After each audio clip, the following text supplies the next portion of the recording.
ଜୟ ଜଗନ୍ନାଥ ବନ୍ଧୁମାନ।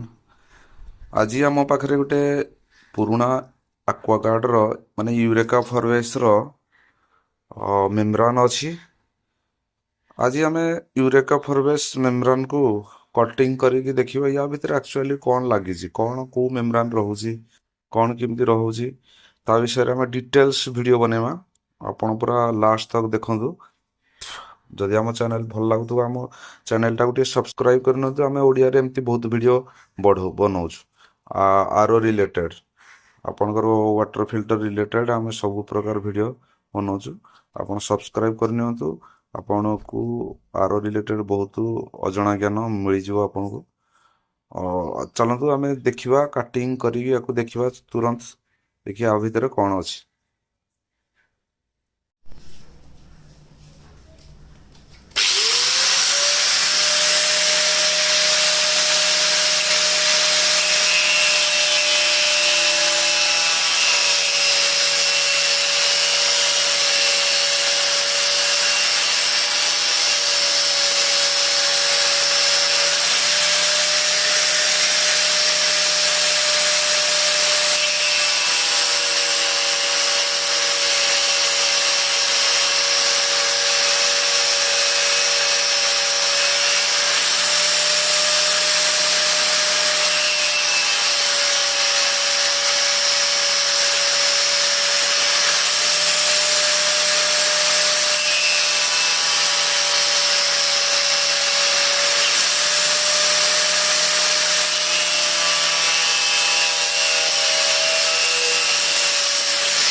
ଦେଖିବା ଏବେ ଏଇଟା ଭିତରେ ଦେଖନ୍ତୁ, ଆମର ଏଇ ନର୍ମାଲ ମେମ୍ବ୍ରାନ୍ ଯେମିତି ସେମିତିର ଅଛି, ତାଠୁ ବି ଲୋ କ୍ୱାଲିଟିର ମେମ୍ବ୍ରାନ୍ ଭଳିଆ ଲାଗୁଛି।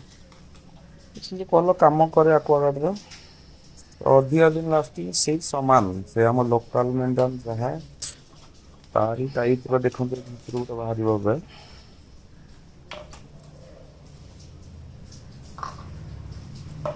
ବହୁତ ଜାମ୍ ହେଇଛି ଏଇଟା, ବହୁତ ଜାମ୍।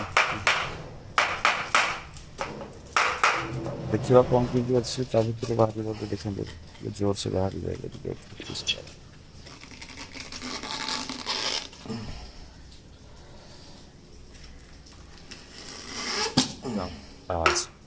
ଦେଖନ୍ତୁ ଆଜ୍ଞା, ଏଇଟା TFC ମେମ୍ବ୍ରାନ୍ 11 ଲେୟରର ମେମ୍ବ୍ରାନ୍ଟା ଅଛି। ପୁରା ମାନେ ଫ୍ଲୋରାଇଡ୍ ବସିକି ଅଛି, ପୁରା ଲୁଣ ଟାଇପ୍ର ଯେଉଁ ଫ୍ଲୋରାଇଡ୍ ସେଗୁଡ଼ା ବସି ଯାଇଛି, ସେଥିପାଇଁ ପୁରା ଜାମ୍, ପଥର ଭଳିଆ ହାର୍ଡ଼ ହେଇଯାଇଛି।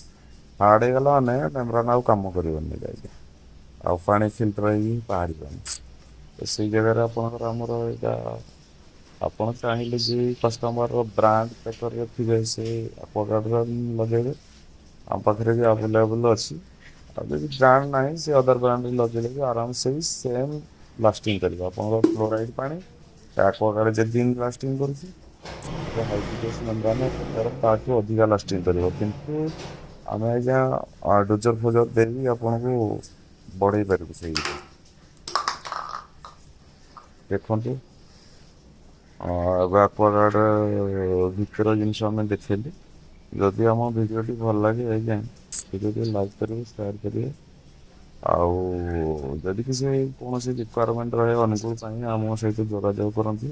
ଆମେ ଆପଣଙ୍କୁ ନିଶ୍ଚିତ ସହାୟତା କରିବୁ ଆମ ସର୍ଭିସ୍ ଦ୍ୱାରା। ବେହତରୀନ ଭିଡ଼ିଓ ଆମେ ବନଉଛୁ ଆଜ୍ଞା ଆପଣଙ୍କ ଜାନକାରୀ ପାଇଁ। କଷ୍ଟମର ଭାବୁଛନ୍ତି ଆକ୍ୱାଗାର୍ଡ଼ ଗୋଟେ